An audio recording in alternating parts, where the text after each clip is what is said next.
Puis il y a, je crois, 2 jours, il y a une jeune demoiselle qui m'a écrit, qui me disait que, comme ça, que son fiancé avait annulé, avait annulé le mariage, en fait, à la dernière minute. Et je me suis senti vraiment désolé pour elle. J'ai essayé de la réconforter comme je pouvais. Et ça m'a fait penser à moi-même, en fait. Moi-même, parce qu'il y a plusieurs années, quand je me mariais, quand j'allais me marier, 1 mois avant le mariage, j'ai tout annulé parce que j'avais peur, en fait. C'est pas que j'avais de mauvaises intentions, c'est que j'étais étudiant, je ne travaillais pas. Et je commençais à avoir des pensées. Je me suis laissé dominer par mes pensées, en fait. Et je m'étais dit, tiens, je vais amener cette fille où je n'arrive même pas déjà à bien gérer ma vie. Je vais l'amener où, en fait. Mais en fait, il se trouve que ce n'était pas la volonté de Dieu que j'arrête. Il fallait que je continue. La preuve, parce que Dieu nous a bénis après.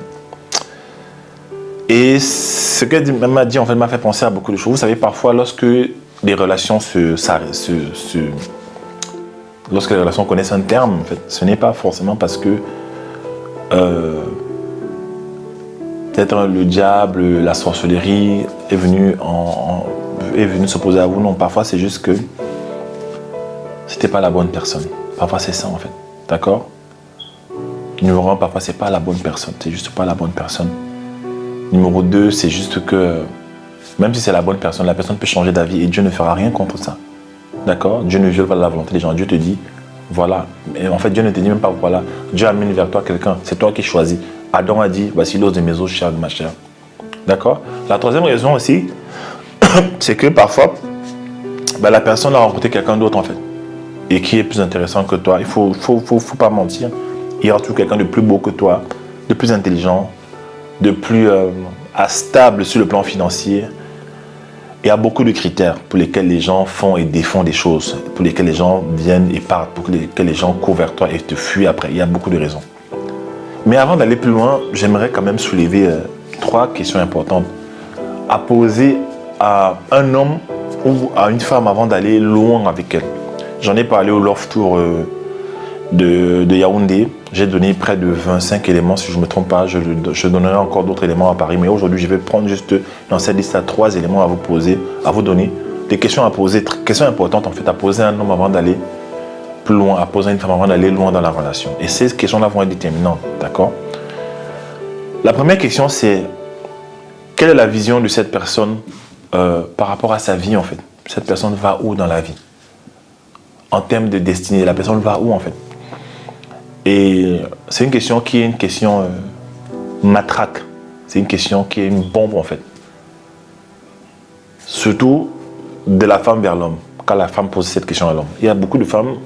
J'étais dans un salon de café l'autre jour au café et j'ai posé cette question à beaucoup de femmes. Elles ont reconnu qu'elles n'ont jamais posé ça et elles sont retrouvées dans des relations compliquées. Elles souffrent. J'ai dit oui, c'est normal. Quand tu rencontres un homme, demande alors où est-ce qu'on va en fait? On va où? D'abord non, tu vas où? Parce que c'est là où tu vas que j'irai. Vous savez, en Formule 1, les courses automobiles, là, il paraît qu'en fait, la vitesse cinétique, la vitesse des véhicules est tellement grande en fait que la voiture a tendance à prendre la direction en fait, du mouvement de la tête du chauffeur. C'est-à-dire que le chauffeur, il va tellement vite. À tel point où, s'il regarde à droite, la voiture va aller à droite. Vous comprenez ça? Et c'est un exemple pour expliquer que souvent, l'homme avec qui tu te mets, c'est même pas souvent c'est ça en fait. L'homme avec qui tu te mets détermine où tu vas aller en fait. C'est l'homme qui, quelque part de façon hiérarchique, c'est l'homme qui est le chef en fait. C'est l'homme qui est le père d'une famille, c'est l'homme qui est le guide en fait. Beaucoup de femmes se retrouvent en train d'avoir une destinée bloquée, une destinée ralentie à cause d'un homme qui ne sait pas où il allait. C'est une question que beaucoup évitent. Pourquoi? Parce que le gars il est grand, il est costaud, il est musclé, il a tout ça en fait. Certaines, il a l'argent, il a un grand appartement. Et je connais des femmes qui se sont mises seulement parce que le gars avait l'appartement. Oui, parce qu'il avait une voiture. Il y a des femmes comme ça. Elle se met juste avec le gars parce qu'il a une bonne situation. Il est cadre dans une grosse entreprise de la place. Elle ça donne à lui. Elle oublie d'autres éléments. Il va où? C'est quoi sa vie? C'est quoi sa famille? Bref, ne faites pas ça. Deuxième question à te poser, c'est la famille du gars. D'accord? La famille du gars. C'est quel genre de famille en fait? Avant d'aller plus loin, essayez d'étudier quand même la famille. Étudiez quand même les familles, non? Vous allez vous engager dans les familles des gens comme ça. Il y a des familles compliquées. Les familles où la sorcellerie, c'est le haut niveau. Les familles où les bagages spirituels, c'est le haut niveau. Les familles de la guerre. Vous savez ça? Il y a des familles qui sont réputées pour être des guerriers. Quand je dis guerriers, ce n'est pas qu'ils vont en guerre contre des... Ce n'est pas des guerriers avec des armes, c'est des gens qui ont les problèmes vindicatifs, hargneux. Des gens prêts à exploser en fait. Des gens, des familles où il y a eu des blessures émotionnelles qu'on n'a jamais gérées en fait. Des familles où il y a toutes sortes de choses, des rejets, hein, des viols, c'est des familles compliquées. Il y a des familles comme ça qu'on reconnaît pour être des familles compliquées. Ça va de père en fils, de mère en fils, voilà. La méchanceté. Il y a des femmes, elle épouse un homme et l'homme la traite mal, très mal. Et quand elle va chercher dans la vie, elle va se plaindre en fait dans la famille de l'homme, on se rend compte que le père traitait mal sa femme, exactement comme l'homme est en train de traiter sa femme. Le grand-père aussi traitait mal sa femme. Vous savez que dans la vie, dans la famille, il y avait un truc. Et toi, si à l'avance, tu avais pris le temps de checker, de poser ces questions en fait, tu allais voir. Tu vas me dire, mais comment savoir? Non, tu demandes à Dieu. C'est pour ça que je vous dis, avant de vous engager dans une relation, priez d'abord. Souvent, Dieu va te montrer des petites choses. Dieu va te montrer des choses dans le caractère de l'autre. Une personne qui passe le temps à mentir. Hein? Vous êtes ensemble dans la voiture comme ça. On l'appelle, tu es où? Vous êtes à Paris. Il va dire que je suis à Sarcelles. Vous êtes à, je sais pas, vous êtes au centre commercial peut-être de la Défense. Il va dire à l'autre que je suis à Châtelet. Il vient de mentir délibérément devant toi.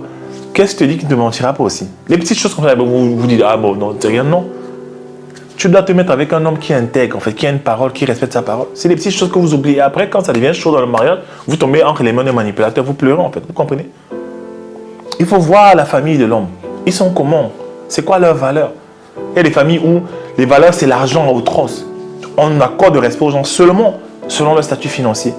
Tu es prêt à vivre dans ce genre de famille?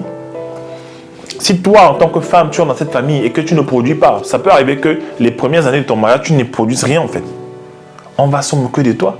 Ou toi, tu es un homme, tu vas épouser cette fille. C'est une famille où on respecte seulement les gens. Moi, je connais des hommes qui sont malheureux parce que constamment, le beau-père le méprise parce qu'il n'a rien.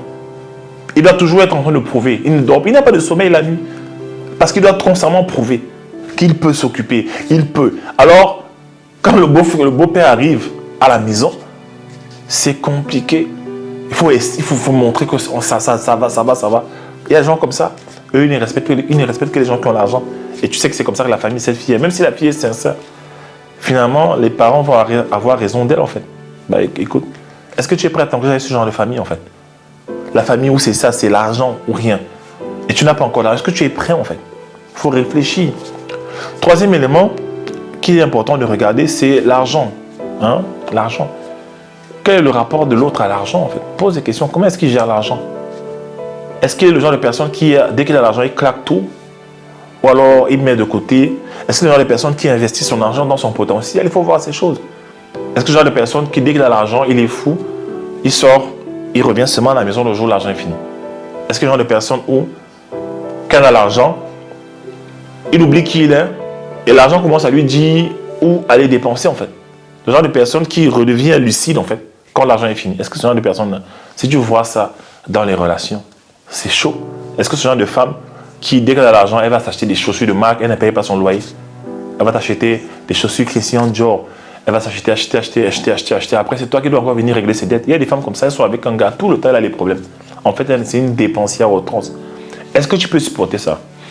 Au-delà de la beauté de cette femme, de son corps, de tout, beauté de cet homme, est-ce que tu peux supporter ces choses au long terme? Parce qu'on ne bâtit pas une famille pérenne, en fait, sur ces critères, sur les critères de la beauté là. Hein? La beauté peut être attaquée dans le mariage. Vous comprenez ça? C'est très important ce que j'ai à vous dire. Donc venez au Love Tour, c'est la conférence où on va parler de toutes ces choses, on va vraiment développer. Ce sera à Paris. Prenez ça au sérieux. Posez ces questions. Peut-être tu ne viendras pas à ma conférence. Peut-être tu es à l'étranger. Prends ça au sérieux. Quand tu vois un homme qui est comme ça, il présente des atouts. Ne te lance pas trop vite dans l'enthousiasme, en fait. Et un enthousiasme, en fait, maîtrisé. Pose ces questions importantes.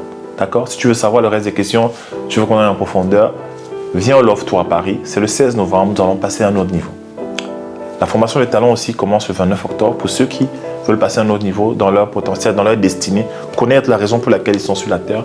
Nous allons très loin. Nous avons informé plus de 20 groupes, 20 promotions avec des milliers de personnes qui sont déjà en train de faire ce qu'ils sont censés faire. Certains sont dans les médias, dans le business, dans le commerce, le e-commerce, dans la santé, chacun dans son couloir, dans sa destinée. Ciao.